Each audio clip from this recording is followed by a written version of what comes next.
కేంద్ర మంత్రి కిషన్ రెడ్డిపై తెలంగాణ ముఖ్యమంత్రి రేవంత్ రెడ్డి తీవ్ర స్థాయిలో విమర్శలు చేశారు. హైదరాబాద్ మెట్రో విస్తరణ, మూసీ ప్రక్షాళన వంటి అభివృద్ధి పనులకు కేంద్ర ప్రభుత్వం సహకరించకుండా కిషన్ రెడ్డి అడ్డంకులు సృష్టిస్తున్నారని ఆరోపించారు.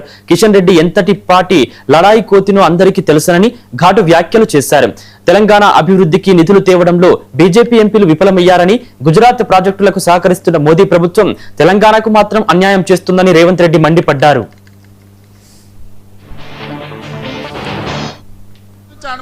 మూసీ నది ప్రక్షాళన కోసం కేంద్ర ప్రభుత్వం నుంచి అనుమతులు తీసుకురమ్మంటే అది చేత కాదు.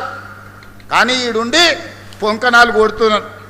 ఆయన పెద్ద మనిషి కిషన్ రెడ్డి వెనకటికి ఎవరో చెప్పిండట, పొంకనాలు పోసిగానికి 3 ఎట్లుంటే 36 దొడ్లున్నాయని. అయ్యా కిషన్ రెడ్డి, నువ్వు ఎంత మొనగానువో ఎంత లడాయికోతో తెలంగాణ వాళ్ళందరికీ తెలుసు. నీ తెలివితేటలు ఆపేయి. మోడీ గారిని అడుగు, ప్రాణహిత చేవెళ్ల మీద తుమ్మిడేటి ప్రాజెక్టు మహారాష్ట్ర ముఖ్యమంత్రి మనతో చర్చించడానికి రాకుండా అడ్డుపడుతున్నది మీరు కాదా? ఈరోజు గోదావరి నుంచి ఈ నగరంలో విస్తరిస్తున్న జనాభాకు 20 టీఎంసీల తాగునీళ్లు తేవాలని పనులు ప్రారంభిస్తే ఆ నిధులు రాకుండా అడ్డుకుంటున్నది మీరు కాదా?